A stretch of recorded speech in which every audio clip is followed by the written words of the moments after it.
Well, a hearty shalom to you, Jeffrey Seif here, with a question I want to pose to you. And the question is this: are Jews adorable or are Jews deplorable? I'm raising the question because in this week's Torah reading, there's some deplorable stuff going on. And it starts off good enough, and it kind of degenerates. And it's going to degenerate from chapter 11 through the rest of the book of Numbers, if not the Bible on the whole. God saves a people out of Egypt, and in the 10th chapter, we see that God is going to be guided in the 9th chapter with a cloud to lead them on into the future.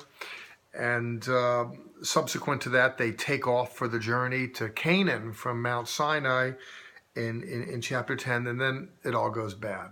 It is just a big train wreck. In the 11th chapter in this week's Torah reading, the people are mumbling, they're complaining, it's a mess. God summarily execute judgments on their murmuring. In chapter 12, then, it's not just a question of the people in general murmuring and giving Moses a hard time, but his own family gets into the act. His sister drags Aaron into some chagrin that she has with her sister-in-law. Can't stand her, we're told in chapter 12, verse 1 and 2. It's just a mess. Just a mess.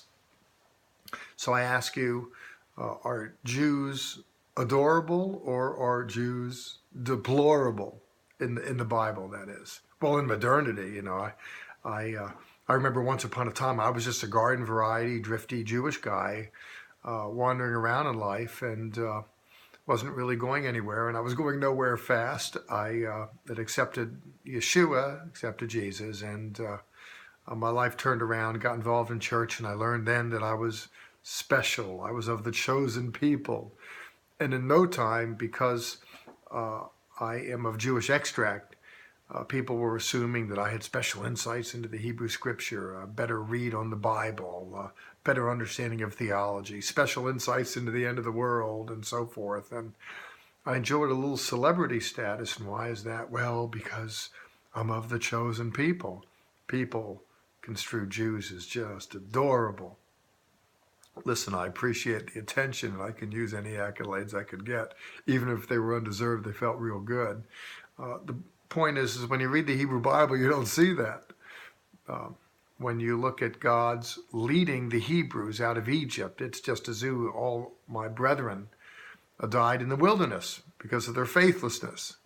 Then a new generation under Joshua is going to go into Canaan, and after Joshua dies, they're going to backslide for 330 some years.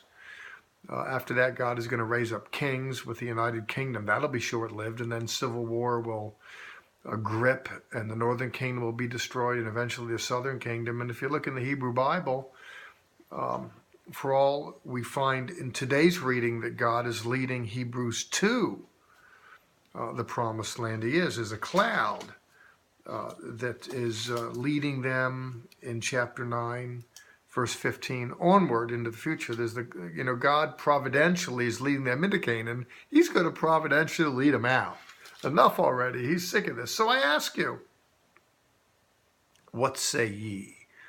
Are Jews deplorable or are Jews adorable? At one level, I vote that when I look at the Hebrew Bible, the Hebrew people oftentimes act deplorable.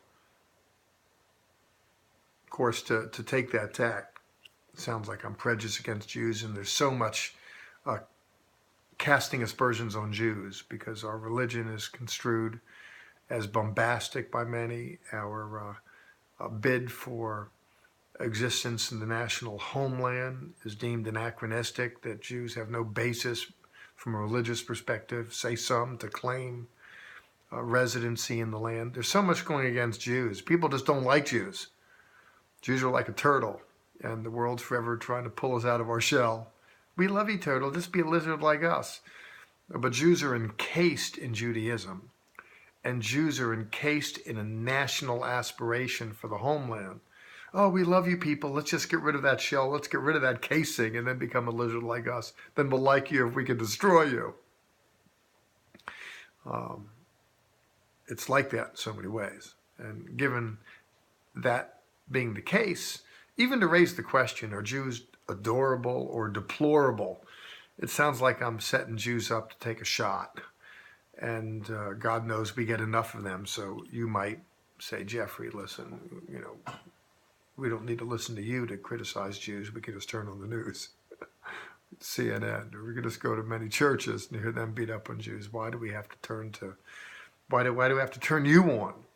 Well, I'm just wanting to look squarely at the literature and raise the question, are Jews deplorable or are Jews adorable? And I want to raise the question really only because I thought it's catchy. I don't really intend to answer it. I don't think the Bible is about Jews being adorable or Jews being deplorable. When I look at the Bible, there is something deplorable at play. You haven't read 5 minutes into the Bible till you realize that something is really bad. I mean, God made Adam and Chava, Adam and Eve, and the whole thing's screwed up. They're kicked out of Eden, and God's trying to rectify the situation. He's trying to retool it. I mean, that's what the whole Bible is.